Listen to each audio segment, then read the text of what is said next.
K M. Shaji ഏറ്റവും വലിയ രാഷ്ട്രീയ വിഷയമെന്നാണ് റഹീം കഴിഞ്ഞ ദിവസം പ്രസംഗിച്ചത്. ഷാജി നേരത്തെ വിഷമാണ്, ഇപ്പം ഷാഫിയും കൂടി വിഷമായി. അതെ അതെ, ഞാൻ പിന്നെ ഇതിനകത്ത് സോഷ്യൽ മീഡിയയിൽ വന്ന രസമുള്ളൊരു ഡയലോഗ് എന്താണെന്ന് വെച്ചാൽ, കാഫിറെ നീ എന്താണ് വൈകിയത്, സിറാത്തിൻ്റെ പാലം നേരത്തെ വന്നല്ലോ എന്നാണ്.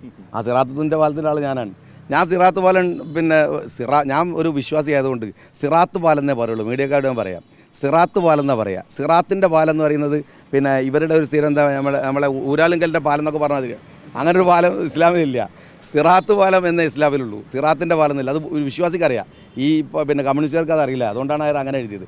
അതുപോലെയാണ് കാഫിർ എന്ന് പറയുന്ന പ്രയോഗം. നിങ്ങൾക്ക് എഴുത്തും വായനയൊക്കെയുള്ള ആളുകളല്ലേ, നിങ്ങൾ പരിശോധിക്കുക, കേരളത്തിൽ വന്നിട്ടുള്ള നാടകങ്ങൾ, സിനിമകൾ ഒക്കെ ലെഫ്റ്റ് ഉണ്ടാക്കിയിട്ടുള്ള സിനിമകളിലാണ് ഈ കാഫിർ എന്ന് പറയുന്ന വിളിയുള്ളത്. ഇവിടുത്തെ ഏതെങ്കിലും ഒരു വയലിൽ എത്രയോ വയലുകൾ നടക്കുന്നുണ്ട്, മതപ്രബോധനങ്ങൾ നടക്കുന്നുണ്ട്, പ്രസംഗങ്ങളുണ്ട്. അതിലൊരു വിശ്വാസി അത്തരത്തിലുള്ള പ്രയോഗം നടത്തിയത് എൻ്റെ ഓർമ്മയിലില്ല, ഇവിടുത്തെ ഹിന്ദു മതവിശ്വാസികൾ കേട്ടിട്ടില്ല. ഇത് ഏറ്റവും മിനിമം CPM-കാർ കരീമിനോടൊന്നും അല്ലാത്ത മുസ്ലിങ്ങളും അതിനകത്ത് ഉണ്ടാവും, പെട്ടുപോയ ഏതെങ്കിലുമൊക്കെ പിന്നെ ഉമർ ഫൈസിനെ പോലത്തെ ആരെങ്കിലും ഉണ്ടെങ്കിൽ അവരോട് ചോദിച്ചാൽ അവർ പറഞ്ഞു കൊടുക്കും, എന്ത് അങ്ങനെ പറയലില്ല മുസ്ലിങ്ങൾ, സിറാത്തിൻ്റെ പാലല്ല. അപ്പോൾ ഈ നോട്ടീസൊക്കെ അടിക്കുന്നതിന് മുമ്പ് CPM-കാർ ദയവ് ചെയ്തിട്ട് അവരുടെ കൂട്ടത്തിൽ തന്നെയുള്ള ഏതെങ്കിലും വിശ്വാസികളോട് ചോദിച്ചിട്ട് ക്ലിയർ ചെയ്യുന്നതാവും നന്നാവുക. അല്ലാതെ ഇങ്ങനത്തെ അബദ്ധങ്ങൾ ചെയ്യാൻ പാടില്ല എന്നാണ് ഞാൻ പറയണത്. അതിൻ്റെ ഭാഗമാണ് ഷാഫി വേഷം എന്നൊക്കെ പറയുന്നത് റഹീമാണ്. റഹീം പിന്നെ ഏതർത്ഥത്തിലാണ് അത്? അപ്പോൾ റഹീമിനെ പോലത്തെ ചാവേറുകളെയാണ് CPM അതിനുവേണ്ടി ഉപയോഗിക്കുക. കാരണം അവൻ്റെ പേര് റഹീമാണ്. ഇതെന്തൊരു അപകടമാണ്.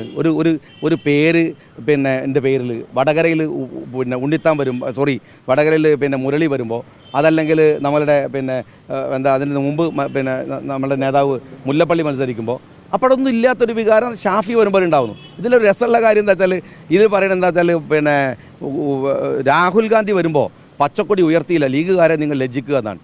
വടകരയിൽ പറയുന്നു ലീഗുകാർ മുഴുവൻ കൊടി ഉയർത്തിക്കുന്നു, കോൺഗ്രസ്സുകാരെ നിങ്ങൾ ലജ്ജിക്കുക എന്നാണ്. എന്ത് തരം രാഷ്ട്രീയമാണ്? 1 കിലോമീറ്ററിനകത്താണ് ഈ വൈരുദ്ധ്യം ഇവർ പറയുന്നത്. ഈ പ്രചാരണങ്ങളൊക്കെ നടത്തിക്കൊണ്ടിരിക്കുന്ന CPM-നെ പിന്തുണച്ചുകൊണ്ട് സമസ്തയുടെ മുഷാവർ അംഗം ഉമർ ഫൈസി തുടർച്ചയായി നടന്ന പ്രതികരണങ്ങൾ, അതിനെതിരെ MSF-ന്റെ നേതാവ് CK നജാഫ് ഒരു വിമർശനമായിട്ടൊക്കെ രംഗത്ത് വന്നിട്ടുണ്ട്. ഇലക്ഷനിൽ ഉൾപ്പെടെ അത് വലിയ രീതിയിൽ ചർച്ചയായിരുന്നു. അതിനെങ്ങനെ നോക്കിക്കാണുന്നത്? അദ്ദേഹം ഒരു പണ്ഡിത സഭയിലെ അംഗമാണ്. ഞാനതൊന്നും നോക്കിക്കാണുന്നില്ല, ഞാൻ കണ്ട് അനുഭവിച്ചുകൊണ്ടിരിക്കുകയാണ്. അതിലൊന്നും വലിയ കാര്യമൊന്നുമില്ല. അതൊക്കെ ഞങ്ങൾ കുറേ തരത്തിലുള്ള അകത്തുള്ള ശത്രുക്കളെയും പുറത്തുള്ള ശത്രുക്കളൊക്കെ വളരെ ബുദ്ധിപരമായിട്ട് കൈകാര്യം ചെയ്ത് മുമ്പോട്ട് പോകുന്ന ആളുകളാണ്. അതുകൊണ്ട് അതിലൊന്നും നമ്മൾ വീഴുന്നില്ല. ലീഗിൻ്റെ ആഭ്യന്തര കാര്യത്തിൽ ലീഗ് മാത്രമേ ഇടപെടുള്ളൂ, ഒരാളെ ഞങ്ങൾ സംഭവിക്കില്ല.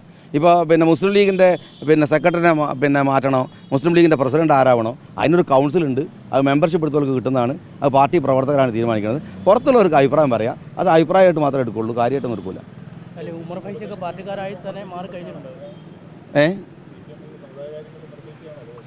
അല്ല, CPM-ന് അവരുടെയൊക്കെ ഉപദേശം എടുക്കാവുന്നതാണ്. കാരണം വെച്ചാൽ അവരുടെ അനുഭവം ഉള്ളതുകൊണ്ട്, പ്രത്യേകിച്ച് അവർ വിളിച്ച പരിപാടികളിലൊക്കെ സ്ഥിരമായിട്ട് പോകുമ്പോൾ ചോദിക്കുക, പിന്നെ സിറാത്തിൻ്റെ പാലാണോ അതല്ല സിറാത്ത് പാലാണോ, കാഫർ എന്ന് പറയുന്നതിൻ്റെ പ്രയോഗത്തിൻ്റെ അർത്ഥം എന്താണ്, അത് ഏത് തരത്തിലാണ് ഉപയോഗിക്കേണ്ടതെന്നൊക്കെ അവരോടൊക്കെ ചോദിക്കാം.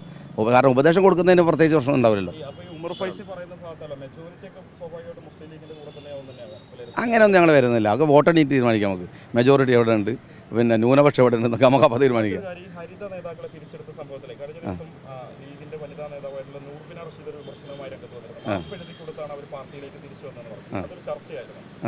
എങ്ങനെ? അല്ല, അതൊക്കെ ഈ വ്യക്തിപരമായിട്ട് ആളുകൾ അവരുടെ അഭിപ്രായങ്ങൾ പോസ്റ്റ് ചെയ്യുന്നതിനെ കുറിച്ചൊക്കെ ഞാൻ അഭിപ്രായം പറയണമെന്നില്ല. ഇല്ല, എനിക്ക് അഭിപ്രായം പാർട്ടി എടുത്ത് അറിയില്ല. ഞാൻ സത്യത്തിൽ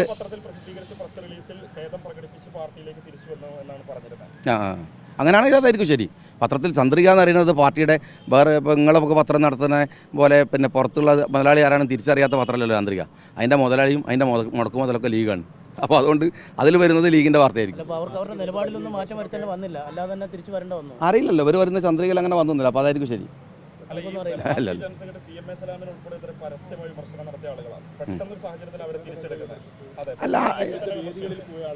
അല്ല, ഇതൊക്കെ ലീഗിനകത്തുള്ള ആളുകളല്ലേ വിമർശിച്ചത്, ലീഗല്ലേ അവരെടുത്തത്, അപ്പോൾ തീർന്നല്ലോ.